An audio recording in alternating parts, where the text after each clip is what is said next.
영화에는 영화를 볼 때 그 이스터 에그라는 게 있는데, 이스터 에그가 이제 한국말로 치면은 부활절 계란이라는 뜻이거든요. 근데 그게 뭐냐면은 그 영화 안에 다른 영화나 아니면은 그 차기작, 그 후기작을 언급하면서 영화의 그 안에 곳곳에 이 정보를 이게 꼭 보물찾기 하듯이 숨겨놓은 것을 이제 이스터 에그라고 해요. 그래서 유명한 영화들이 나오고 그것을 시청한 이 시청자들이 그 영화 안에 있는 이스터 에그들을 다 찾아가지고 영상을 다 모아가지고 또 따로 영상을 만들어서 사람들이 보기도 합니다. 이제 한국 영화보다 이제 미국 영화에 많긴 한데, 이제 감독이 의도적으로 심어놓은 어떤 물건, 뭐 캐릭터나 아니면은 뭐 배경음악 또는 이제 엑스트라까지 이제 이런 이거 이스터 에그를 찾아보는 재미도 영화 보는 재미만큼 이렇게 쏠쏠할 때가 있습니다. 구약에도 이런 것이 많이 있죠. 감독이신 우리 성령 하나님께서 구약 성경을 읽을 때 예수님에 대해서 곳곳에 심어놓은 것들이 많이 있습니다. 그리고 구약은 예수님의 그래서 그림자라고도 하기도 합니다. 오늘 말씀은 그림자 중에 그림자죠.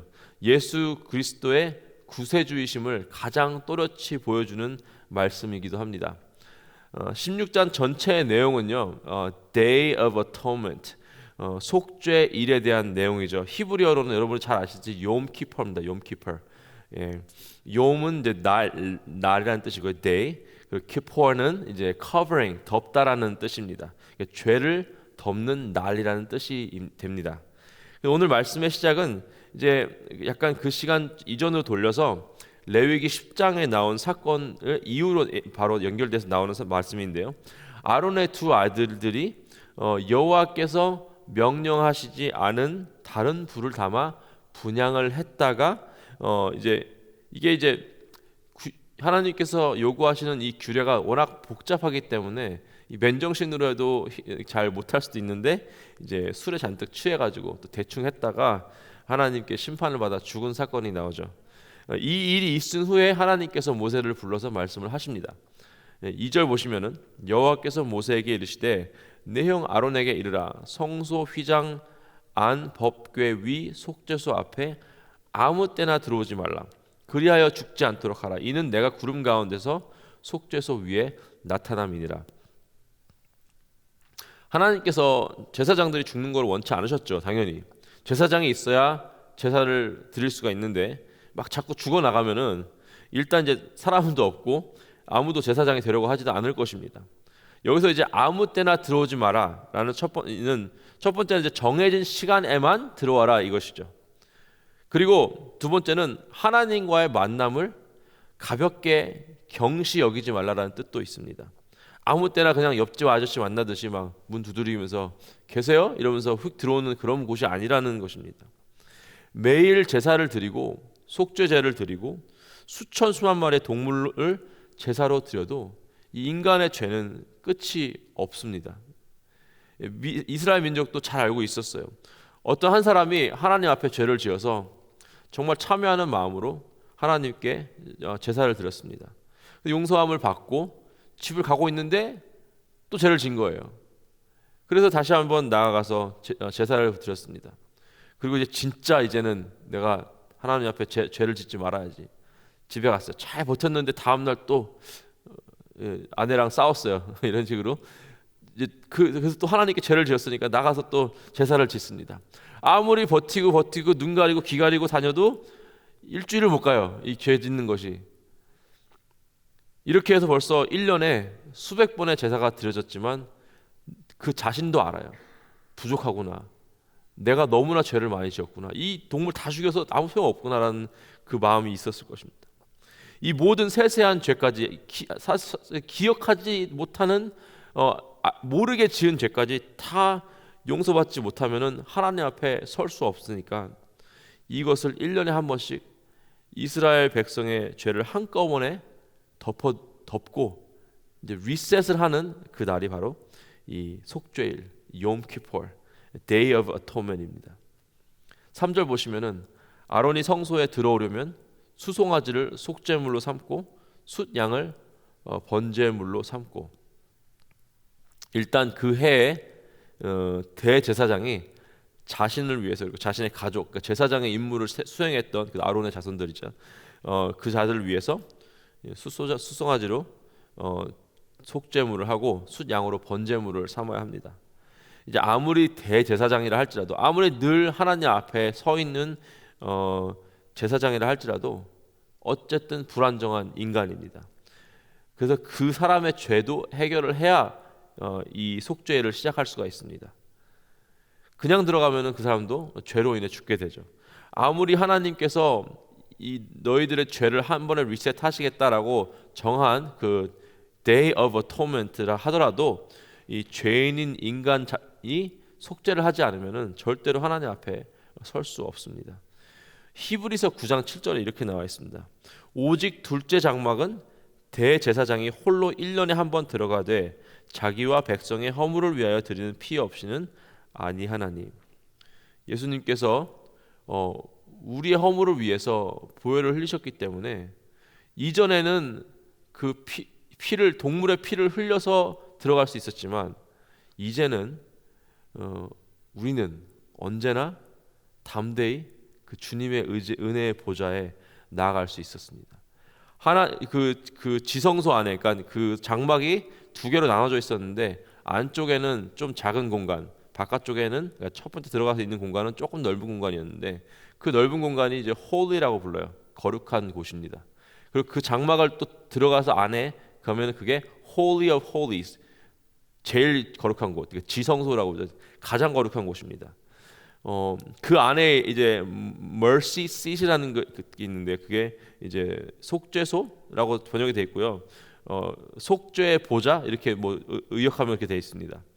구름 날개라고 이제 들어보셨죠? 구름 날개가 딱 펼쳐 있는 형상이 있고 그 위가 이제 속죄소예요. 그곳에서 하나님의 긍휼이 베풀어지는 곳입니다. 그래서 그곳에 이제 두렵고 떨리는 마음으로 들어가야 됐습니다. 히브리서 4장 16절에 이렇게 나와 있어요. 그러므로 우리는 긍휼하심을 받고 때를 따라 돕는 은혜를 얻기 위하여 은혜의 보좌 앞에 담대히 나갈 것이니라. 그 속죄소를, 이 속죄 보좌를 이제는 이제 은혜의 보좌라고 불러요.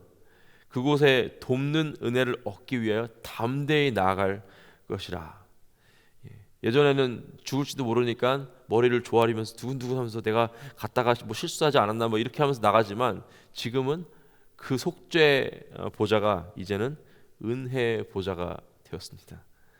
이 대제사장들은 물론 온 세상의 창조주이신 여호와 하나님을 1년에 단 한 번 만나는 어떤 역사적인 날이긴 했습니다. 온 민족이 사실은 기다리는 날이에요. 왜냐하면 그날 지나면 마음 가운데 이 그동안 다 해결되지 않았던 죄의 문제가 적어도 그 날만큼은 한번 싹 없어지는 그런 기분을 느꼈을 것이에요. 하지만 또 잘못하면 또 죽을 수도 있는 날이에요. 왜냐하면 너무나 벌써 이미 몇 명의 제사장이 죽어 나갔기 때문입니다. 하지만 이제는 그 거룩하고 귀한 하나님, 이 선택된 민족조차도 1년에 한 번, 그것도 그 중에 딱 한 사람만이 들어갈 수 있었던 그 하나님의 임재하심이 계신 그곳에 우리는 예수님으로 인해서 언제든지 나아갈 수 있고 은혜의 보좌에 은혜를 얻기 위해 나갈 수 있으며 또 나아가서는 성령 하나님께서 아예 우리 마음 가운데 내주를 하신다라고 우리가 알고 있습니다. 그런 엄청난 은혜를 우리가 입고 살아가고 있는 것을 우리가 알 수 있습니다. 레위기서 16장 이제 4절 보시면은 이렇게 나와 있어요. 거룩한 세마포 속옷을 입으며 세마포 속바지를 입고 몸에 입고 세마포 띠를 띠며 세마포 관을 쓸지니 이것들은 거룩한 옷이라 물로 그의 몸을 씻고 입을 것이며. 이 특별한 날에 대제사장은 원래 자기가 1년 내내 제사를 드릴 때 입었던 그 제사장의 의복, 화려한 의복이 있지 않습니까? 그것을 입는 것이 아니라 세마포로만 만들어진, 머리띠부터 발까지 세마포로만 만들어진 복장을 갖추라고 합니다. 화려함을 벗고 또 온갖 보석과 색실과 금으로 장식된 아주 멋진 제사장의 의복을 입는 것이 아니라 아주 심플한 종의 복장으로 해야만 들어갈 수 있습니다. 왜냐하면은 그 Day of Atonement, 그 욤키퍼 의식 자체가 바로 예수님을 나타내는 것이기 때문입니다. 빌립보서 2장 6절에서 8절에서 이렇게 나와 있습니다. 그는 근본 하나님의 본체시나 하나님과 동등됨을 취할 것으로 여기지 아니하시고 오히려 자기를 비워 종의 형체를 가지사 사람들과 같이 되셨고 사람의 모양으로 나타나사 자기를 낮추시고 죽기까지 복종하셨으니 곧 십자가에 죽으십니다. 이 화려한 제사장의 옷이 어울리는 하나님의 아들이시지만 종의 모습으로 제자들의 발을 닦고 또한 죄수의 모습으로 십자가에 달려 죽으셔야 하는 그 구원의 역사를 이미 한 1500년쯤 전에 광야 한 가운데서 하나님께서 이 욤키퍼를 통해서 그걸 표현하고 있음을 우리가 알 수 있습니다. 이스터 에그죠. 이게 구약에 나온 예수님에 대한 이스터 에그입니다. 자, 이제 염소 두 마리를 가져옵니다. 7절부터 10절 보시면은 또 그 두 염소를 가지고 회막문 여호와 앞에 두고 두 염소를 위하여 제비 뽑되 한 제비는 여호와를 위하고 한 제비는 아사셀을 위하여 할지며 아론은 여호와를 위하여 제비 뽑은 염소를 속죄제로 드리고 아사셀을 위하여 제비 뽑은 염소는 산채로 여호와 앞에 두었다가 그것으로 속죄하고 아사셀을 위하여 광야로 보낼지니라. 그날은 이 두 염소의 운명이 결정되는 날입니다. 한 마리는 여호와를 위하여 뽑혀서 속죄제로 드려집니다. 죽는 거죠. 다른 한 마리는 아사셀을 위하여 죽지 않고 산채로 광야에 이렇게 보내지게 됩니다. 이제 아사셀이 이제 무슨 의미인가 가지고 몇 가지로 나눠볼 수가 있는데 일단 이제 아사셀이라는 단어는 이제 히브리어 원어 자체를 발음을 그냥 그대로 쓴 거예요. 아자젤. 첫 번째로 이제 아사셀은 떠나보내는 염소라는 뜻을 가지고 있습니다. 가장 이제 많이 해석되는 방법인데 이게 scapegoat, 영어로 읽어보시면 scapegoat이라는 단어로 쓰는 경우가 있어요. scapegoat, 한국어로는 이제 속죄 염소, 뭐 조금 더 의미를적으로 번역을 하자면 희생양, 어떤 일을 위해서 누군가가 희생양 됐다라는 말 할 때 그런 희생양입니다. 두 번째는 완전히 분리시키다라는 뜻이 있습니다. 바로 이제 전가된 이스라엘 백성의 죄가 이제 이스라엘과 완전히 분리되기 위해서 그 염소 죄 덩어리죠. 이제는 그거를 이스라엘 영문 밖으로 보내버리는 거예요. 분리됐다, 멀리 떠나보내라. 세 번째는 이제 유대인들 학자 사이에서는 많이 해석되는 방법인데 아사셀은 광야의 어떤 특별한 장소이다라고도 합니다. 이스라엘 그 진영과는 멀리 떨어진 장소. 그리고 네 번째가 이제 사람들의 어떤 호기심과 상상력을 자극하는 약간 신비주의적인 느낌이 나긴 하지만 뭐 광야의 어떤 악한 영적인 세력 아사셀이라는 어떤 캐릭터를 얘기한다고도 하는데 뭐 이거는 이제 에녹서 이제 정경은 아니고 외경에 있는 에녹서에 아사셀이라는 악령이 언급되긴 했어요. 그래서 그런 해석을 하기도 하지만 분명한 것은 이것입니다. 속죄일은 이제 1년 동안 그럭저럭 죄사함을 받으며 조금 이제 하나님과 관계가 약간 그 thin ice 뭐 얼음판, 살얼음판을 걷는 듯한 그런 하나님과 관계에 위태위태하면서 그렇게 다니다가 모든 것이 한 번에 리셋이 되는 날입니다. 그래서 하나님께 드려지는 이 염소는 이스라엘의 대표를 해서 죽어야 됐었고 피 흘림이 있어야 용서함이 있으니까. 그리고 또 다른 염소는 이스라엘 죄를 짊어지고 영문 밖으로 보내버려 가지고 이제 죄를 이스라엘 백성에게서 멀리 떠나보내는 의미를 갖게 된다 이거죠. 이 둘 다 예수님이 하실 일을 설명해 주고 있습니다. 둘 다 이 구약의 이스터 에그예요. 예루살렘의 성전에서 왕으로 하나님의 본체로 예배를 받아 하시는 예수님께서 이 성전 밖으로 영문 밖으로 인류의 죄를 상징하는 십자가를 짊어지고 가셨습니다. 죄가 없으신 분이 죄덩어리가 돼가지고 나가신 거예요. 하나님께 드려졌습니다. 그래서 우리의 죄를 위해서 죽임을 당하셨습니다. 여러분 우리 그냥 삼자 입장에서는 어쩌면 때로는 구약의 제사법과 이런 이스터에그를 찾으면서 영화 보듯이 또 신약의 예수님과 연결해가지고 막 퍼즐 맞추듯이 이렇게 하는 경우가 많은데 저는 이 말씀 준비하면서 마음속에 큰 은혜가 그리고 감동이 있었습니다.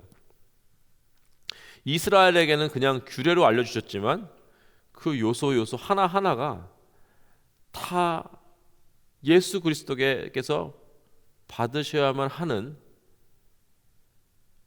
사랑하는 나의 아들이 이때 1500년 후에 이렇게 죽을 거라는 것을 이미 프리뷰를 보여주시는 거예요.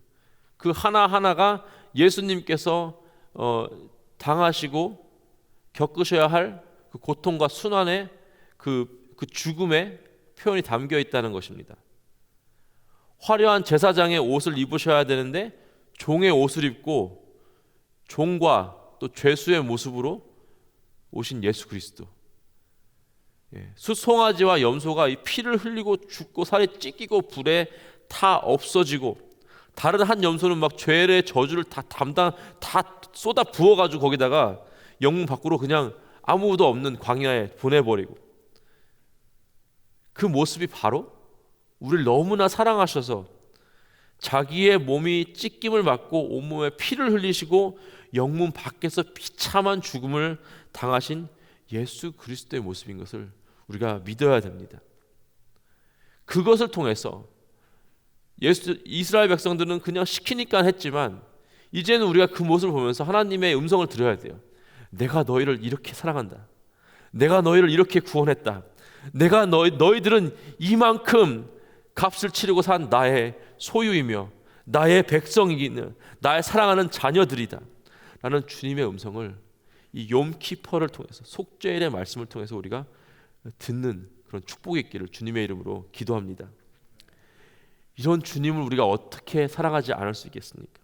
이런 주님을 우리가 어떻게 기꺼이 찬양하고 예배하지 않을 수 있겠습니까? 이런 주님을 우리가 어찌 기꺼이 신뢰하고 순종하며 따르지 않을 수 있겠습니까? 이런 주님의 몸된 교회를 우리가 어찌 사랑하지 않으며 소중히 여기지 않을 수 있겠습니까? 오늘 이 말씀을 통해서 이 속죄를 깊이 묵상하시면서, 하나님의 사랑의 표현이 이제는 3,500년 전이죠.